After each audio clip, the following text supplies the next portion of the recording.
मैं पाकिस्तान में गायनी के डिपार्टमेंट में जॉब किया करती थी और मेरी नाइट ड्यूटी ही लगा करती थी। मैंने इमरजेंसी में ऐसे बहुत से केसेस देखे, तकरीबन माहाना 7 से 8 केसेस आते थे मैरिटल रेप के, जिसमें बच्चियां आती थी जिनको एक्सेसिव वजाइनल ब्लीडिंग होती थी, उनको पोस्ट कोइटल टीयर आए हुए होते थे। इनके जब आप इस्लामी माशरे में रहते हैं ना, तो यही सिखाया जाता है कि दो जेंडर जो है, मर्द और औरत, इनकी सेग्रीगेशन होनी चाहिए, इनका आपस में मिलाप नहीं होना चाहिए, प्री मैरिटल रिलेशन को जो है ना डिस्करेज किया जाता है। फिर इनके यहाँ जो अरेंज मैरिज का कॉन्सेप्ट है, वो बच्चियां जिन्होंने कभी जिंदगी में दुपट्टा नहीं उतारा होता किसी नामहरम के सामने, उसकी एक अननोन बंदे से शादी करा दी जाती है, जिससे उसकी अंडरस्टैंडिंग तो डेवलप होती नहीं, क्योंकि इस्लाम तो इनकरेज नहीं करता मर्द और औरत का कोई भी कॉन्टेक्ट। ठीक है, तो जब वो पहली ही रात शादी करती हैं और उनको ये कहा जाता है कि भाई तुम्हें सुहाग रात बनानी है, तो पहले से एंजाइटी का शिकार होती हैं। फिर आपके मुसलमान मर्द आते हैं जिनको ये इनकरेज नहीं किया जाता कि वो प्री मैरिटल रिलेशन रखें, और औरतें उनके एक्सेस में होती नहीं है, क्योंकि औरतों को बहुत सारी रिस्ट्रिक्शन है, उनके ऊपर पर्दे का मसला है, उनके साथ गैरत जोड़ी हुई है। तो जब उनको औरतें मिलती नहीं है तो वो क्या करते हैं, वो पॉर्न देखते हैं, उनको पॉर्न की एडिक्शन होती है।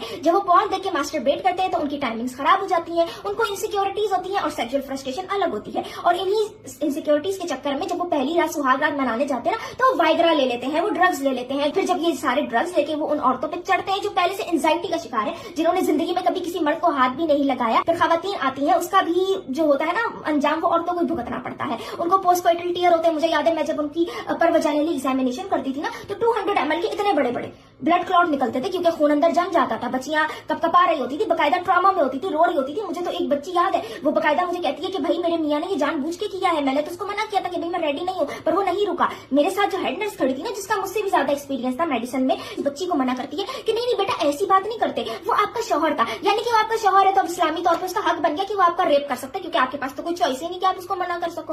ठीक है, तो ये हालात है जी पाकिस्तान में खवातीन के। फिर इस तरह की जो बच्चियां होती हैं, उनकी शादी की पहली रात ही एक तो उनको ट्रॉमा अलग मिलता है, फिर उनकी सर्जरीज होती हैं। ठीक है, सर्जरी होती है तो टीयर को रिपेयर किया जाता है, कभी वजाइना के रास्ते से तो कभी एब्डोमेन के रास्ते से। ठीक है, और जब ये इनकी इतनी बुरी हालत होती है, फिर बकायदा उनको डॉक्टर बताती है कि भाई अगले 60 दिनों तक आपको शौहर से परहेज करना है, यानी कि आपको इंटरकोर्स नहीं करना। वो मर्द जो पहली रात नहीं रुका, जो इतना सेक्सुअली फ्रस्ट्रेटेड है, वो अगले 60 दिन रुकेगा। और फिर ऐसी भी बच्चियां आती थी जिनके भाई रिपेयर उनकी शौहर ही खराब कर देते थे, जो टीयर रिपेयर किया जाता था, फिर जी दोबारा सर्जरी हो रही है, तो वो बच्चियां अपने रेपिस्ट के साथ रहने पे मजबूर होती थी। ठीक है, और ये जो आप खुद ही सोचो कि एक बच्ची जो पहली बार जिस मर्द से इंटरेक्शन हुआ है, उसने उसका रेप कर दिया, अब वो पूरी जिंदगी उस मर्द के हाथों दब के रहेगी, पूरी जिंदगी ट्रॉमा में रहेगी अपने रेपिस्ट के साथ। तो वो भी खवातीन होती हैं जो कि गांव देहात में रहती हैं, जहां अच्छे अस्पताल नहीं है। तो जब वो इस कंडीशन में आती है ना, उनको टीयर आते हैं, जब उनको लाया जाता है बड़े शहरों में, तो 2-2 घंटे तक उनकी एक्सेसिव वजाइनल ब्लीडिंग होती है। एक औरत की बॉडी में 4 लीटर या 4.5 लीटर खून होता है। अगर 2 लीटर खून भी बह जाए ना,